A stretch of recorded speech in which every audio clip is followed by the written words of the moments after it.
कि सुबह का खाना 9:30-10 बजे तक, क्योंकि उस समय जठर अग्नि सबसे ज्यादा तीव्र है, और शाम का खाना 5-6 बजे तक। ये मैंने आपके हिसाब से कैलकुलेशन किया। भागवत जी ने कहा इसमें जलवायु का, मौसम का ध्यान रखना है। तो आपके हिसाब से, माने आप चेन्नई में हैं तो 9, 9:30, 10 बजे तक भरपेट खाना खाएं, शाम को 5-6 बजे तक भरपेट खाएं। बीच में अगर आप कहते हैं जी भूख लगी तो कुछ फल खा लें, नहीं तो अच्छी चीज भागवत जी ने जो कही है, सुबह का खाना जो 9-10 बजे खाएं, शाम का 5-6 बजे, उनको बीच में भूख लग रही है तो कहते हैं चना और गुड़ खाएं, शेंगदाना और गुड़, माने मूंगफली और गुड़ खाएं। माने उस समय आप चिक्की खाएं, क्योंकि गुड़ और चना, गुड़ और मूंगफली उसमें है। दोपहर को अगर भूख लग रही है, चिक्की आप चाहें तो अच्छी भी खा सकते हैं, माने ज्यादा भी खा सकते हैं। बस एक ही तकलीफ ध्यान में रखें कि जब चिक्की और गुड़ ज्यादा हो जाए तो थोड़ी सोंठ चाट लें या थोड़ी सोंठ खा लें, तो उसका जो तासीर है वो तुरंत बदल जाता है। नहीं तो ज्यादा चिक्की खा ली तो नाक में से खून आ सकता है। तो नाक से खून ना आए, थोड़ी सोंठ या अदरक, सोंठ इस्तेमाल करते हैं तो सोंठ, नहीं तो अदरक, उसके साथ ले। फिर आगे भागवत जी कहते हैं कि आपके भोजन का आपके जो वातावरण से बहुत रिश्ता है। आप जिस वातावरण में रह रहे हैं उसका ध्यान हमेशा रखें।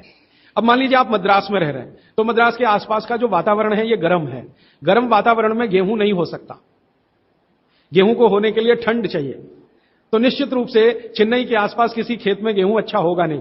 कोशिश करेंगे तो तब अच्छा होगा जब ठंड बढ़ जाए, क्योंकि गेहूं ठंड की फसल है, गर्मी की नहीं। गर्मी की फसल जो है वो चावल है, धान है, चावल है, बाजरा बहुत गर्मी की फसल है। ये राजस्थान में रहने वाले सब लोग जानते हैं कितनी गर्मी है राजस्थान में, और वहीं बाजरा सबसे अच्छा होता है। कच्छ में, सौराष्ट्र में कितनी गर्मी है, बाजरा सबसे अच्छा वहीं होता है। तो गर्मी की जो फसलें हैं वो धान है, बाजरा है, और जौ है, जवारी है। जवारी आप समझते, ज्वार। तो ये सब आपके लिए अच्छे हैं। यहां चेन्नई में आप रहते हैं ना, ज्वार की रोटी खाएं, बाजरे की रोटी खाएं, गेहूं की कम ना खाएं तो भी चलेगा। जो यहां हो रहा है वो ज्यादा खाएं।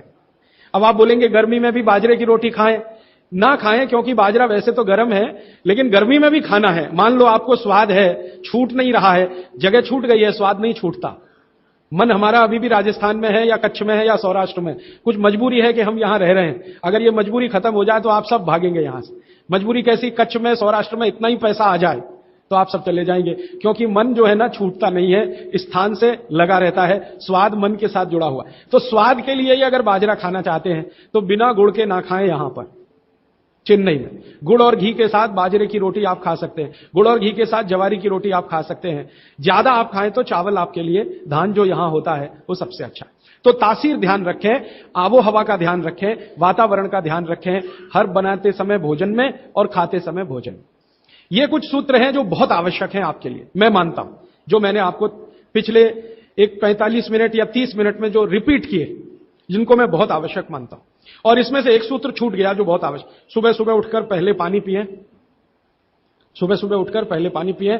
कारण मैं बता चुका हूं कि उठते ही आपके मुंह में जो लार बन रही है वो बहुत बहुत बहुत कीमती है, उसकी कीमत लगा नहीं सकते आप, वो एकदम अमूल्य चीज है, वो अंदर ही जाए तो अच्छा है।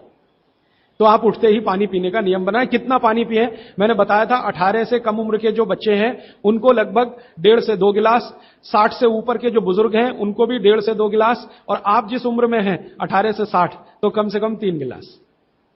पीने का तरीका वही है, सिप सिप सिप सिप करके पीना। और ये सुबह का पानी अकेला पानी है जो बिना प्यास के भी पीना। जी, ये मुख्य नियम मैं मानता हूं आपको जरूर धारण करने चाहिए। और मेरी एक दूसरी गुजारिश है, आप जितने भी लोग बैठे हैं इन सब नियमों को पालन करें। आज से कुछ ने तो शायद शुरू भी किया है 2-3 दिन से, जरूर पालन करें।